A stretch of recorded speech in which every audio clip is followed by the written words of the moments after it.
जय भोलेनाथ जी। एक बार महात्मा बुद्ध अपने शिष्यों के साथ दूर नगर में प्रवचन देने के लिए जा रहे थे। रास्ता जंगलों एवं खेतों से होकर उस नगर तक जाता था। गौतम बुद्ध और उनके शिष्य एक खेत के पास से गुजर रहे थे। तब सभी शिष्यों ने ध्यान दिया कि एक खेत में बहुत सारे गड्ढे खुदे हुए हैं, परंतु वह हैरान थे कि आखिरकार कोई व्यक्ति खेत में इतने सारे गड्ढे क्यों खोदेगा। प्रत्येक गड्ढे का आकार बहुत बड़ा था। सभी शिष्य आपस में बातें कर रहे थे, परंतु किसी के पास इस सवाल का जवाब नहीं था। परंतु गौतम बुद्ध के प्रिय शिष्य आनंद ने बहस करने से अच्छा गौतम बुद्ध से इस बारे में पूछना ज्यादा अच्छा समझा। आनंद गौतम बुद्ध के पास गए और उनसे पूछा कि गुरुजी बताइए कि आखिरकार किसी व्यक्ति ने अपने खेत में इतने सारे गड्ढे क्यों बनाए हैं।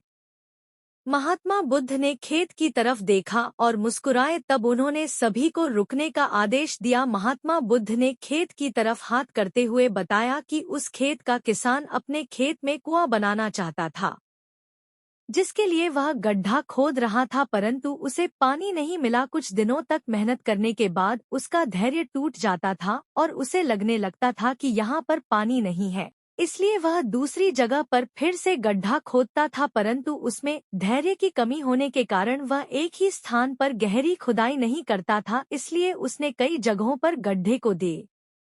आखिरकार वह हार मान गया। को यहाँ पानी नहीं है, जबकि ऐसा नहीं है। आसपास देखो, खेतों में हरियाली है, मतलब यदि गड्ढा गहरा किया जाता तो जरूर पानी मिलता। उसे किसी भी गड्ढे से पानी की प्राप्ति नहीं हुई क्योंकि उसमें धैर्य की कमी थी। यह बात जानने के बाद शिष्यों को समझ में आ गया कि जीवन में धैर्य का होना कितना जरूरी है। जीवन में धैर्य और निरंतरता बहुत ज्यादा जरूरी है। अगर हम हर प्रयास को अधूरा छोड़ देंगे तो सफलता प्राप्त नहीं होगी और एक समय ऐसा आएगा जब हम खुद पर पछतावा करेंगे। इसलिए निरंतर प्रयास करें।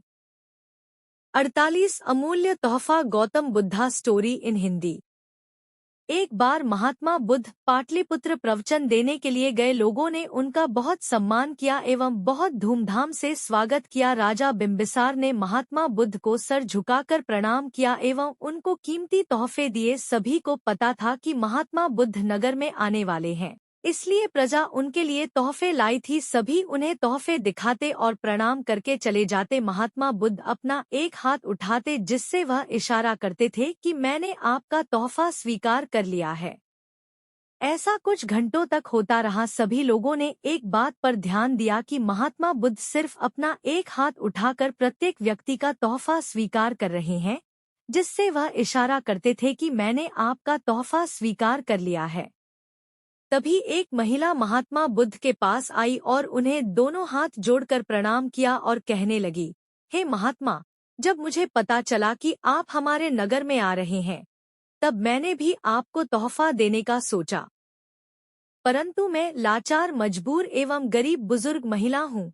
मेरे पास कुछ भी नहीं है। आपके आने की खबर मिलने पर मेरे पास सिर्फ यह आधा खाया हुआ सेब ही था, जिसे मैं खा रही थी। मेरे लिए सबसे कीमती यही था, इसलिए मैं आपके लिए यह ले आई। यदि आप मेरे इस तोहफे से परहेज न करें तो कृपया मेरा यह छोटा सा तोहफा कबूल कर लें, जो कि आधा खाया हुआ सेब है। तब महात्मा बुद्ध कुर्सी से उठे और उन्होंने महिला का आधा खाया हुआ सेब दोनों हाथों से स्वीकार किया। यह देख सभी लोग हैरान हो गए कि हमने महंगे महंगे तोहफे दिए, परंतु महात्मा ने तोहफा दोनों हाथों से नहीं लिया। पर महिला के साथ इतनी हमदर्दी क्यों? महात्मा बुद्ध ने महिला को प्रणाम भी किया। यह बात राजा बिम्बिसार को अच्छी नहीं लगी। उसने महात्मा बुद्ध से इस विषय में पूछा। तब महात्मा बुद्ध ने बताया कि तुम लोगों ने मुझे जो भी तोहफे दिए हैं वह तुम्हारे धन का 10वां हिस्सा भी नहीं है, क्योंकि तुम लोग दोबारा कमा सकते हो एवं तुम में से ज्यादातर व्यक्ति धनी है, परंतु यह बुजुर्ग महिला जो लाचार है, वह अपनी भूख को मिटाने के लिए यह सेब खा रही थी, परंतु उसने मुझे तोहफा देने के लिए अपनी भूख पर नियंत्रण किया एवं अपने मुंह का भोजन मुझे देने का फैसला किया। इससे बड़ा तोहफा कुछ भी नहीं हो सकता है, इसलिए मैंने इस महिला का तोहफा दोनों हाथों से स्वीकार किया है। सबसे बड़ा दान वह है जो व्यक्ति अपने सबसे मूल्यवान चीजों में से दे।